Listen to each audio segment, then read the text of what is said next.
Olá, queridos irmãos e irmãs. Bonjour chers frères et sœurs, bienvenue à un tutoriel de plus. Nous allons converser un plus sur le message de cette semaine, la nourriture quotidienne. Nous sommes sur le volume 4. Soyez un canal de la grâce de Dieu. Soyez un canal de la grâce de Dieu. C'est le désir de Dieu pour nous.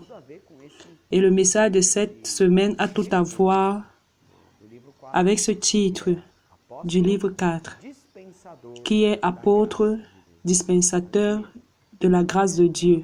Alléluia. Le Seigneur veut que nous soyons tous des dispensateurs de la grâce de Dieu.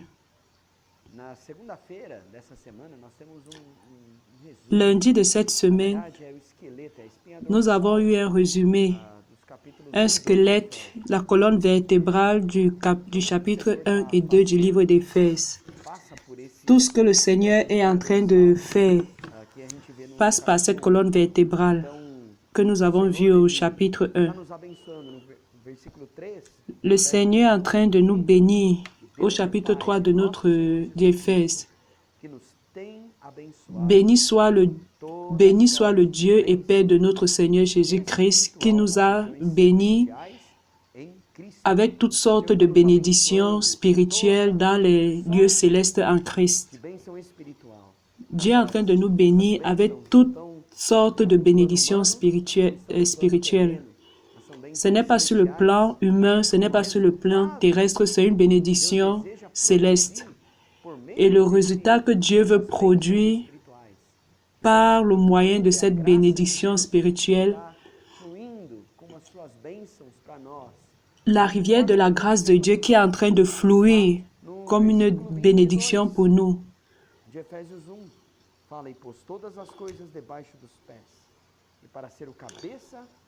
Le verset 22 dit qu'il a mis toutes choses sur nos pieds.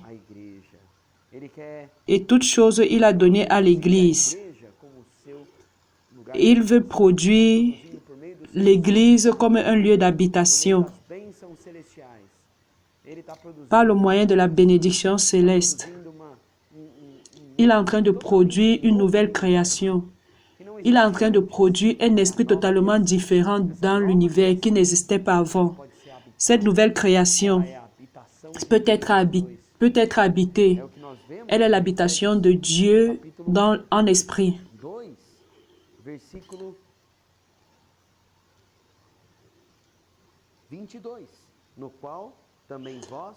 Nous allons à Éphèse au chapitre 2, verset 22.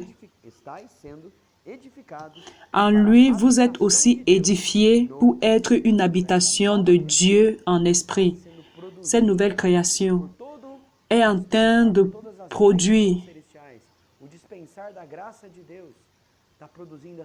Ils sont en train de produire les dispensateurs de la grâce de Dieu, qui est l'habitation de Dieu en esprit.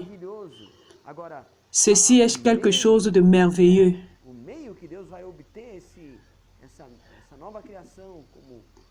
Mais le moyen par lequel Dieu va obtenir cette nouvelle création comme sa maison pour avoir son repos, Dieu a donné la suprême grandeur de son pouvoir à ceux qui croient. Et quelle est envers nous qui croyons l'infinie grandeur de sa puissance se manifestant avec efficacité par la vertu de sa force. Ceux qui croient activent cette puissance de Dieu par la parole de Dieu. Par la parole de Dieu, il y a la puissance de Dieu pour la production de cette nouvelle création.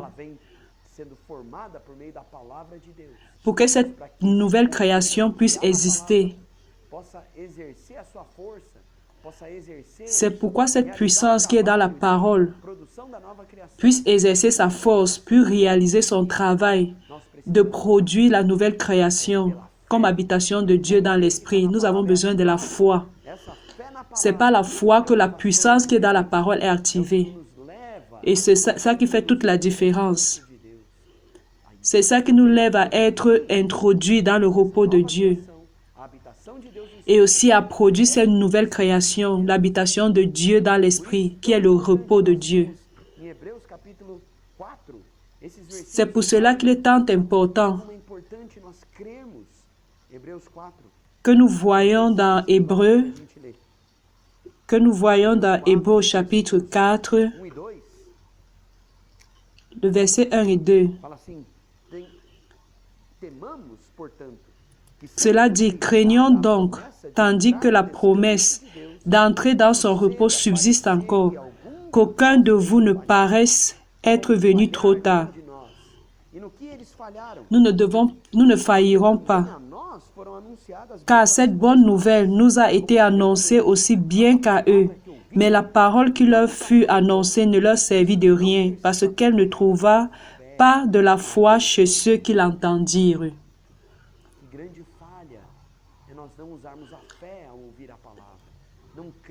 La grande faille est que nous n'utilisons pas la foi pour écouter la parole de Dieu.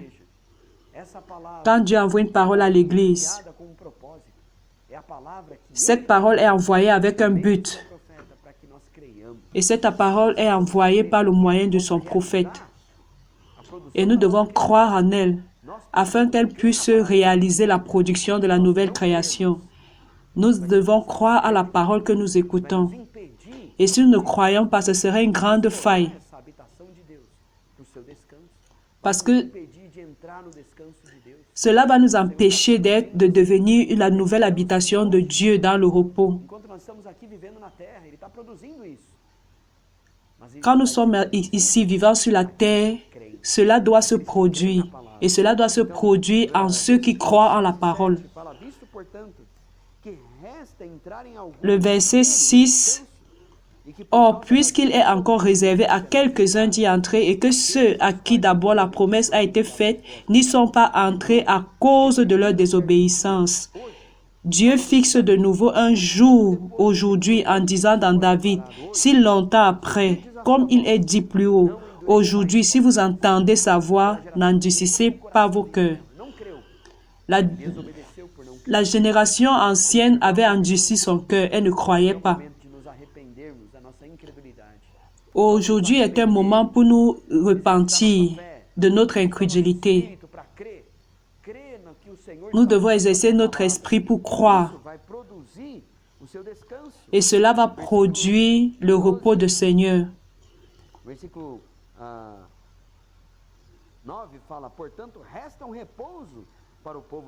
Le verset 9 dit, il y a donc un repos de sabbat réservé au peuple de Dieu. Efforçons-nous donc d'entrer dans ce repos afin que personne ne tombe en donnant le même exemple de désobéissance. Car la parole de Dieu est vivante et efficace, plus tranchante qu'une épée quelconque à deux tranchants, pénétrante jusqu'à partager âme et esprit, jointure et miel, elle juge les sentiments et les pensées du cœur. Regardez quelle merveille! Qui croit à la parole, qui reçoit la parole et croit en la parole de Dieu.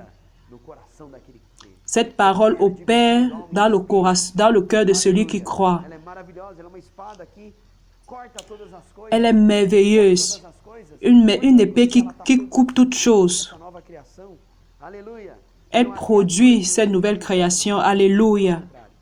Nulle créature n'est cachée devant lui, mais tout est nu. Est à nu et à découvert aux yeux de celui à qui nous devons rendre compte. Alors tout ce que le Seigneur est en train de faire se fait au moyen de sa parole.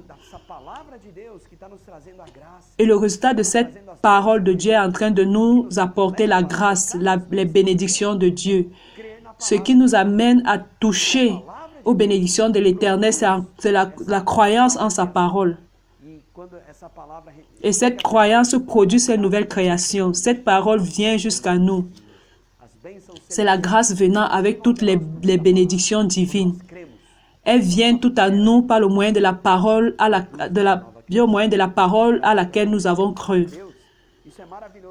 Pour faire de nous maison d'habitation qui sera un repos pour le Seigneur. Desses capítulos 1 e 2 de Efésios, que mostra todo o plano de Deus, tudo que Deus quer realizar. E aí nós chegamos no capítulo 3, que é o assunto propriamente... Et si nous arrivons au chapitre 3, chapitre 3 d'Éphèse.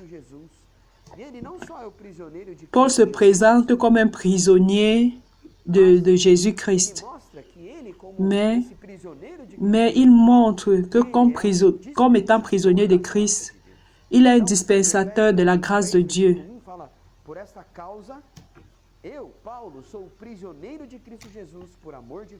À cause de cela, moi, Paul, le prisonnier de Christ pour vous, païens.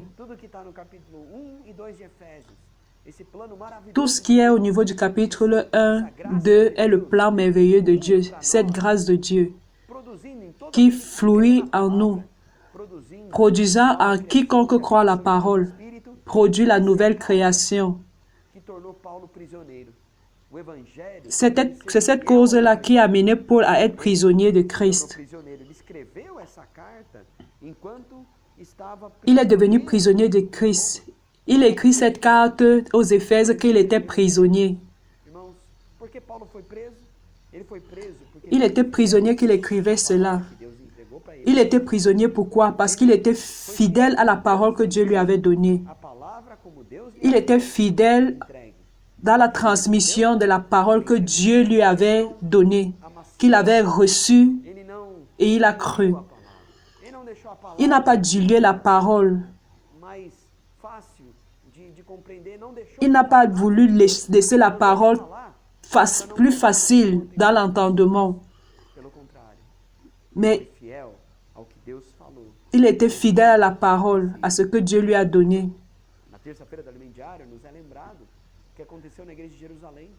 Le mardi, dans la nourriture quotidienne, que nous montre que le frère de Jésus, Jacques, il était quelqu'un qui avait l'attitude de vouloir manipuler la parole en fonction des circonstances ou de ceux qui étaient présents. Et après Christ, l'église à Jérusalem n'existait plus. Les chrétiens là-bas étaient dispersés et il n'y avait plus l'église de Christ. Mais Paul était fidèle à Dieu. Dans la page 41 de la nourriture quotidienne, nous devons être fidèles à la parole de Dieu pour être applaudis par les personnes. Paul était quelqu'un de fidèle à tout ce que Dieu lui avait remis. Nous devons prier pour que Dieu nous donne cet esprit de fidélité en ce que Dieu nous a donné, en ce que Dieu nous a confié, pour que nous ayons... Nous n'allons pas le faire pour que les gens aient l'approbation. En ce qui nous concerne, nous avons prêché l'Évangile de la manière réelle, telle que Dieu nous l'a donné. Paul avec ce caractère, ça c'était la personne de l'apôtre Paul. Et même l'apôtre Pierre a été repris par lui pour ça. Il a discipliné devant les Juifs pour lui dire que Dieu ne voudrait pas que nous ayons deux faces. Nous devons être fidèles à l'Évangile qu'il nous a donné. Paul était fidèle à ce que Dieu lui avait confié. Et c'était très évident que Dieu lui avait transmis ce message. Dans le livre de Galates, au chapitre 1,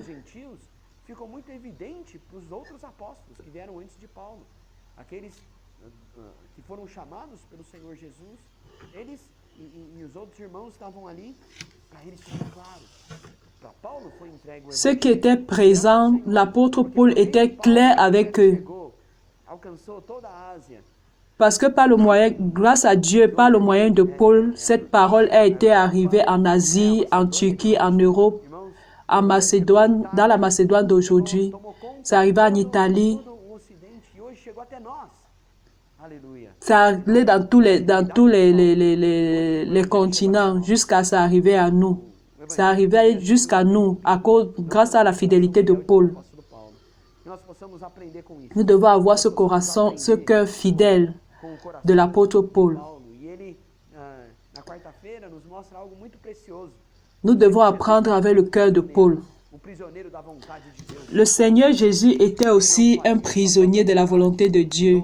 Il ne faisait pas sa propre volonté.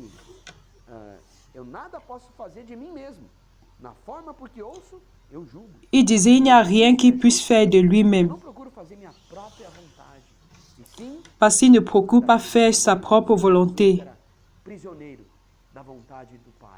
Le Seigneur Jésus était lui aussi prisonnier. Nous pouvons le voir dans Jean 5 au chapitre. Nous aussi, nous avons besoin de vivre cette restriction. Vivre dans la restriction de ce que Dieu a déterminé.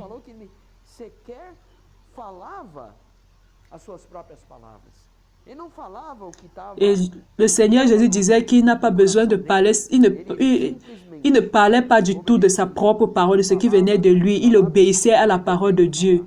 Il parlait de la parole que Dieu lui avait remise. Il enseignait la parole qui venait de ce que Dieu lui avait mis, lui avait donné.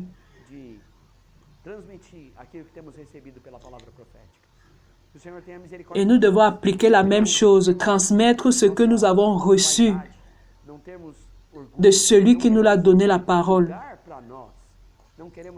Nous ne voulons pas un lieu pour nous, nous ne voulons pas faire plaisir aux gens. Nous n'allons pas désirer un lieu pour nous. Nous devons être fiers à ce que Dieu nous a transmis. Paul était fidèle à ce que Dieu lui avait transmis. Dans la séquence d'Éphésiens 3,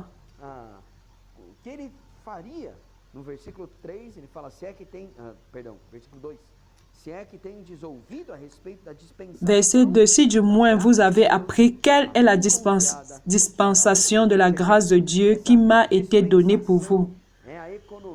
Cette dispensation est l'économie de Dieu.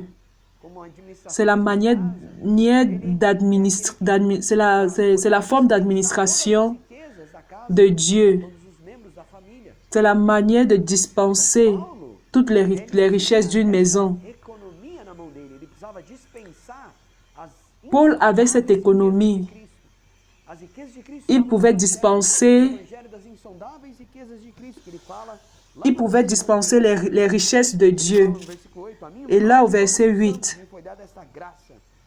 « À moi qui suis le moindre de tous les saints, cette grâce a été accordée d'annoncer aux païens les richesses incompréhensibles de Christ. » Il avait toutes ces richesses de Christ. Sa mission était être un canal dispensateur de la grâce de Dieu. Toutes ces bénédictions, toutes ces révélations que Dieu lui avait transmises, cela devait fluir à tous les enfants de Dieu. Il est devenu un dispensateur de cette grâce de Dieu à chacun de nous, à nous tous. Quelle merveille! Dieu a utilisé Paul comme un canal pour sa grâce. Et toute cette bénédiction vont produire le résultat que Dieu espère pour être l'habitation de Dieu en esprit. Ceci est l'apôtre. Un apôtre est celui qui dispense les richesses de Dieu au corps de Christ, pour que tout le corps de Christ puisse être travaillé par la parole de Dieu, pour recevoir la parole et croire en elle. Cette parole opère efficacement en nous. Alléluia. C'est ce qui parle au premier épître aux Thessaloniciens 2 à 3. Les apôtres nous parlent que la parole vient de Dieu. La parole de Dieu envoie pour que cela produise un résultat en nous. Ça a été la façon de Paul de faire.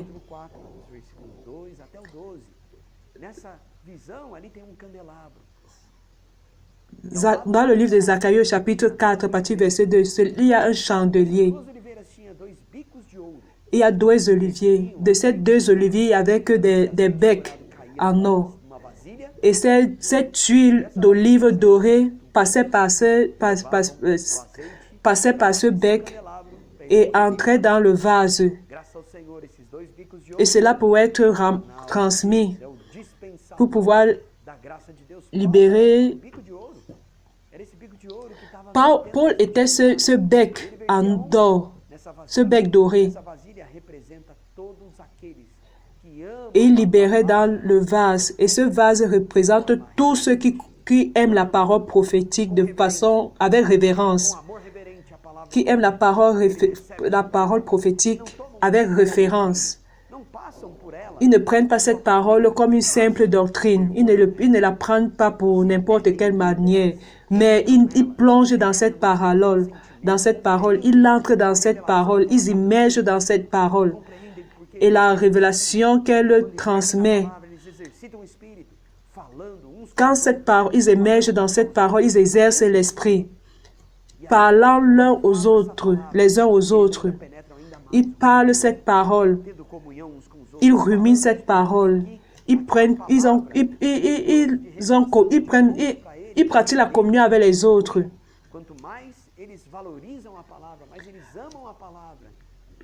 Plus nous valorisons la parole, nous aimons la parole. Cette parole-là, nous transmettons cela à autres personnes. Et nous devenons ce bec doré qui flouit et qui remplit le vase et descend dans les chandeliers. L'huile d'olive descend au niveau sort par le bec doré, descend au niveau du vase et libère cela au niveau des chandeliers.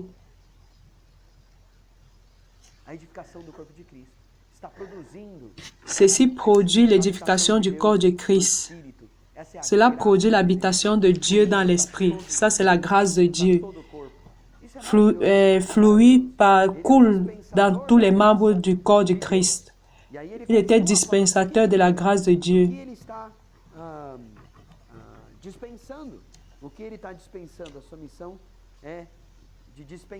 Qu'est-ce qu'il était en train de dispenser? C'était de dispenser ceux-là qui reçoivent sa parole, les responsables qui aiment avec révérence. Il était un centre de distribution de la parole de Dieu. Et nous tous, nous pouvons être cela, le centre de distribution de la parole de Dieu. Les autres centres de distribution sont les canaux.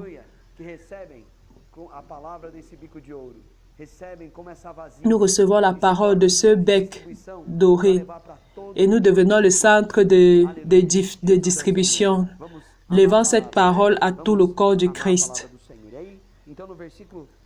Aimons la parole de Dieu. Le verset 3.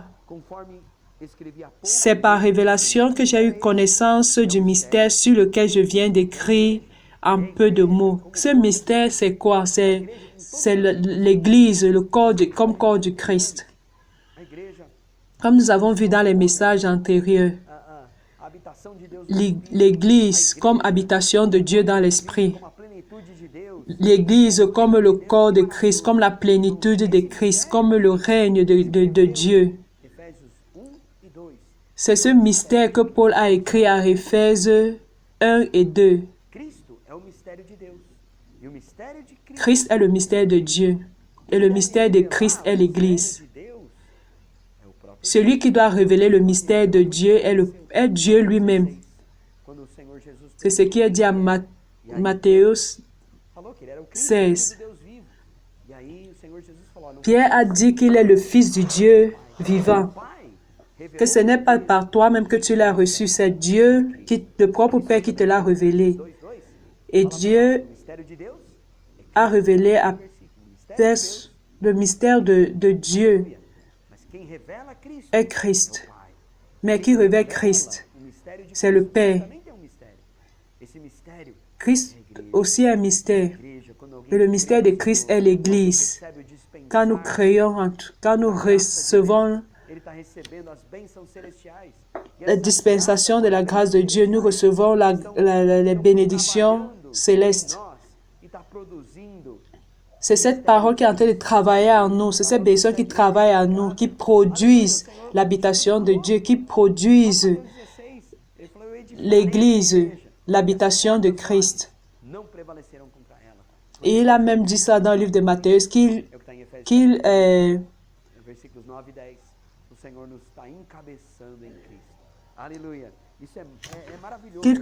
qu'il édifiera son Église et aucune porte du fer ne prévaleceront contre elle. Ce mystère nous lève à être ceux-là qui est comme des héritiers de Christ.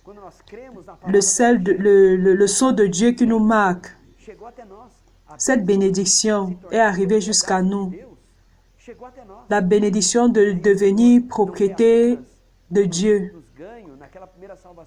Dieu ne veut pas à peine nous gagner. Il veut que nous suivons l'Esprit à chaque moment que nous vivons dans l'Esprit, obéissant à la parole, obéissant par la foi. Le Seigneur nous scelle davantage. Il nous scelle de l'intérieur de plus en plus. Et plus il nous scelle, plus il prend possession de nous. Et chaque fois qu'il nous scelle, nous expérimentons son gage, la garantie que Dieu lui-même va nous posséder. Et cette garantie est un peu de ce que lui, il est en nous. Nous gagnons sa gloire en nous. Nous recevons tout ce que Dieu est. Et cela est la garantie qu'un jour, le Seigneur va nous avoir en entier. Un jour, ce Dieu-là va être en entier en nous.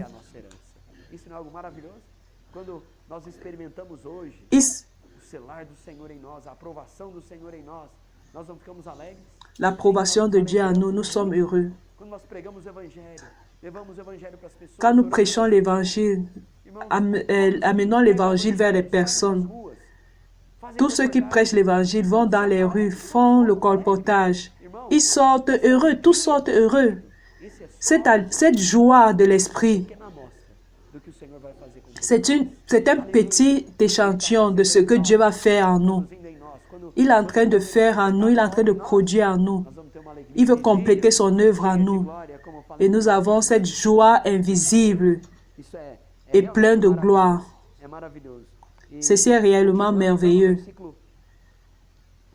Continuons ainsi au verset 5 d'Éphèse 3. Il n'a pas été manifesté aux fils des hommes dans les autres générations, comme il a été révélé maintenant par l'Esprit aux saints apôtres et prophètes de Christ. Alléluia, il a fait ça avec Paul. Il continue aujourd'hui à le faire par le moyen de sa parole prophétique. Paul a porté la parole prophétique et cela est en train de nous transformer. Ce mystère, c'est que les païens sont cohéritiers, forment un même corps et participent à la même promesse en Jésus-Christ par l'Évangile.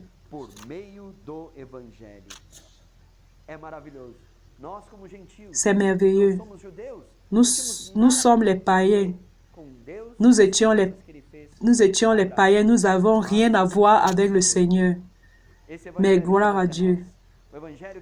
Cet évangile est venu jusqu'à nous. Cet évangile selon lequel Paul était fidèle. Cet évangile est venu jusqu'à nous. Cet évangile nous a fait participer des bénédictions que Dieu avait promises. Dans le livre de Galates, au chapitre 3, verset 14. Cela montre que cette bénédiction de Dieu est venue jusqu'aux païens. C'est quelque chose de merveilleux que cet évangile soit arrivé jusqu'à nous. Il nous a fait héritiers de la même promesse. Nous sommes devenus co-héritiers de la promesse, participants de la même promesse par le moyen de l'évangile. Cet évangile est en train d'opérer en nous. est en train de faire de nous des membres du même corps, des membres du même corps, participants de la même promesse. Paul dit, Paul parle également de ce qui l'amène à faire. Quelle est la puissance qui l'amène à réaliser ce qu'il a réalisé? Éphésiens 3, verset 7. Dont j'ai été fait ministre selon le don de la grâce de Dieu qui m'a été accordé par l'efficacité de sa puissance. C'est la force opérante de la puissance de Dieu qui est en train d'agir, qui fait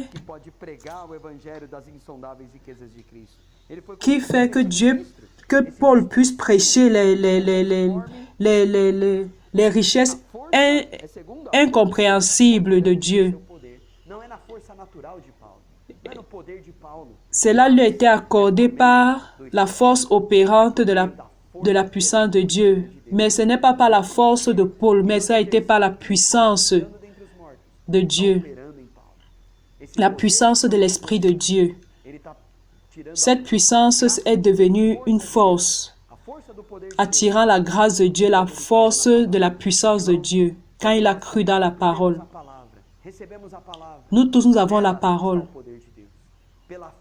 Dans cette parole, il y a la puissance de Dieu par la foi. En exerçant notre esprit, nous pouvons recevoir cette puissance de Dieu, actionner cette puissance de Dieu. La puissance de Dieu.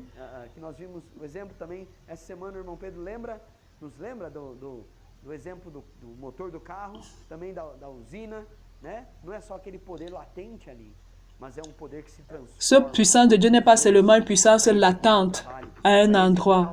C'est une force, c'est une puissance qui nous amène à réaliser, à réaliser ce que la parole nous dit. Nous avons besoin d'utiliser la foi pour pouvoir croire à la parole. Nous sommes poussés par cette puissance, nous sommes conduits avec pression à pouvoir faire la volonté de Dieu, prêcher la parole de Dieu. Cette pression nous amène à dépendre de Dieu. On ne dépend pas de cela, on ne dépend pas de nos ressources naturelles. Cette puissance-là, cette pression nous amène à ne pas dépendre de nous-mêmes. Elle nous amène, quand nous nous immergeons dans la parole, nous plongeons dans la parole, et plus nous entrons et que nous croyons en elle, cette puissance-là se manifeste. Et cela provoque une grande explosion de vie.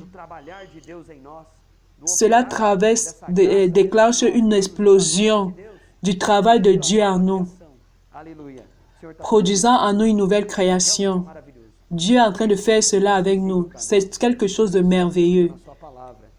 Tout cela est accessible à nous. Et ainsi, pour conclure,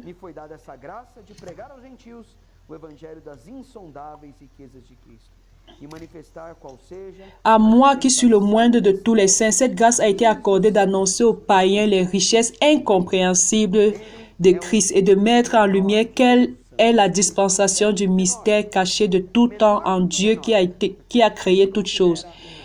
L'apôtre Paul se considérait comme le moindre des moindres.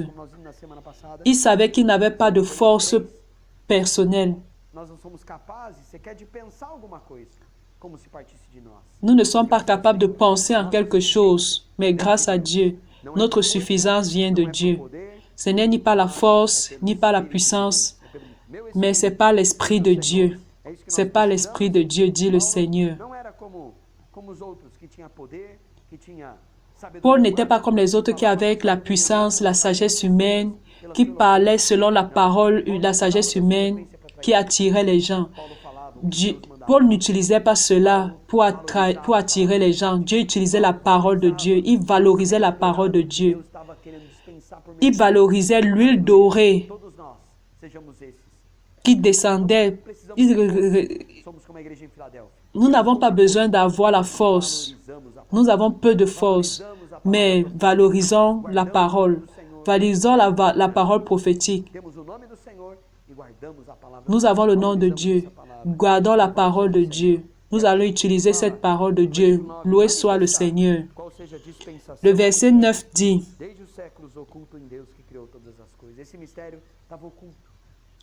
et de mettre en lumière quelle est la dispensation du mystère caché de tout temps en Dieu qui a créé toutes choses. Ce mystère était caché.